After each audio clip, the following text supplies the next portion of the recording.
हिंदी की कक्षा में आपका स्वागत है। बच्चों, आज हम कक्षा तीसरी का पाठ 14 सबसे बड़ा मूर्ख कहानी पढ़ने जा रहे हैं। ये कहानी अकबर और बीरबल से संबंधित है। तो चलिए बच्चों, कहानी शुरू करते हैं। लगभग 400 वर्ष पहले की बात है। हमारे देश में मुगल अकबर बादशाह का राज था। वे बहुत न्यायप्रिय थे। उनके दरबार में 9 मंत्री थे। उन्हें नवरत्न कहा जाता था। बीरबल भी इन मंत्रियों में से एक थे। वे बहुत चतुर और बुद्धिमान थे। उनकी बुद्धिमत्ता और चतुराई के कारण वे अकबर की आंख के तारे बने हुए थे। तो बच्चों, लगभग 400 वर्ष पहले पुरानी बात है। हमारे देश में मुगल बादशाह अकबर जी का राज हुआ करता था। अकबर बहुत न्यायप्रिय राजा थे। वे जनता के साथ हमेशा न्याय करते थे और उनकी बातों को सुनते थे। तो उनके दरबार में 9 मंत्री हुआ करते थे। उन्हें नवरत्न कहा जाता था और इन 9 मंत्रियों में से बीरबल उनका बहुत ही प्यारा मंत्री था। वह बहुत चतुर और बुद्धिमान भी था। इसलिए वह बीरबल की अकबर की आंख का तारा बना हुआ था। क्यों? क्योंकि आंख का तारा का मतलब होता है, यह मुहावरा है। इसका अर्थ होता है बहुत ही प्यारा, क्योंकि वह हर प्रॉब्लम को सॉल्व कर देता था और अकबर की बात को मानता था और उसे मुश्किल से पार भी करवाता था। तो एक बार की बात है, बादशाह अकबर के दरबार में एक व्यापारी आया। उसके पास अच्छे अरबी घोड़े थे। अकबर को घोड़े बहुत पसंद आए। उन्होंने सारे घोड़े खरीद लिए और उनकी कीमत देने का आदेश दिया। अकबर के आदेश से व्यापारी को 1000 अशर्फियां और दी गई। तो एक बार क्या होता है, अकबर के दरबार में एक व्यापारी आता है और वह अरबी सुंदर घोड़े लेकर आता है।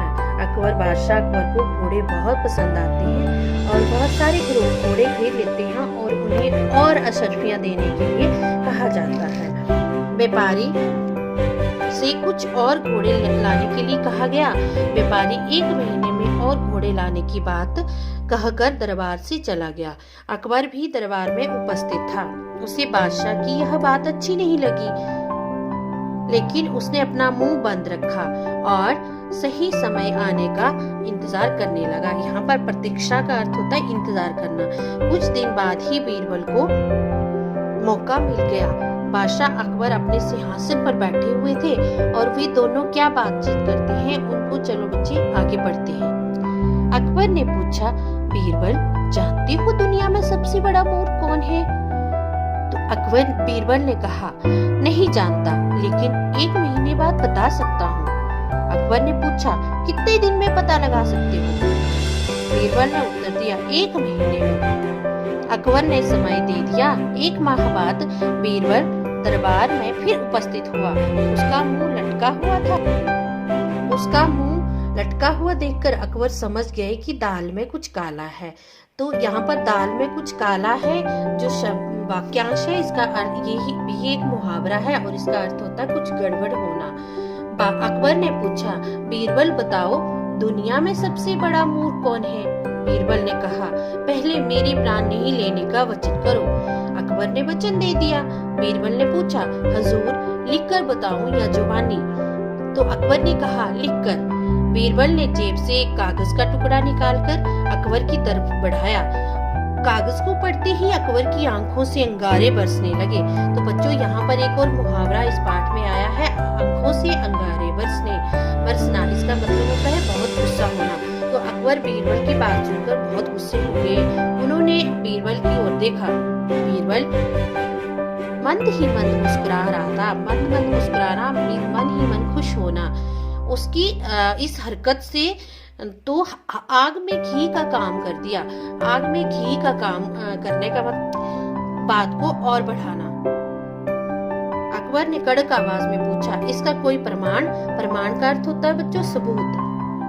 बीरबल ने कहा, मालिक, गुस्ताखी माफ। जिस व्यक्ति ने एक अनजान परदेसी को 1000 अशर्फियां दिलवाई हो, उससे बड़ा मूर्ख कौन हो सकता है?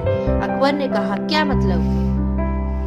महाराज, आज 1.5 महीना बीत चुका, लेकिन वह व्यापारी घोड़े लेकर नहीं आया।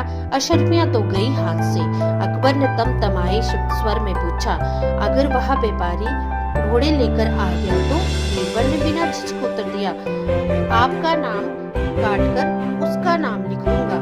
अकबर को अपनी भूल का पता चल गया।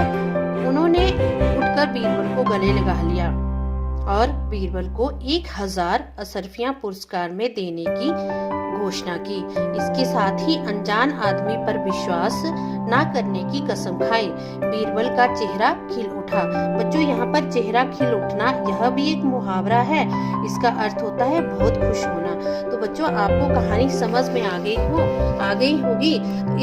तो इसमें जो शिक्षा मिलती है वह है कि हमें किसी भी बिना सोचे समझे किसी भी अनजान व्यक्ति पर भरोसा नहीं करना चाहिए। किसी अनजान व्यक्ति के साथ उसके साथ कहीं नहीं जाना चाहिए और ना ही किसी अनजान व्यक्ति से हमें कोई खाने पीने की वस्तु लेनी चाहिए और ना ही खानी चाहिए। तो बच्चों देखो, कई बार भूल इतनी बड़ी हो जाती है कि महाराज तक धोखा खा जाती है।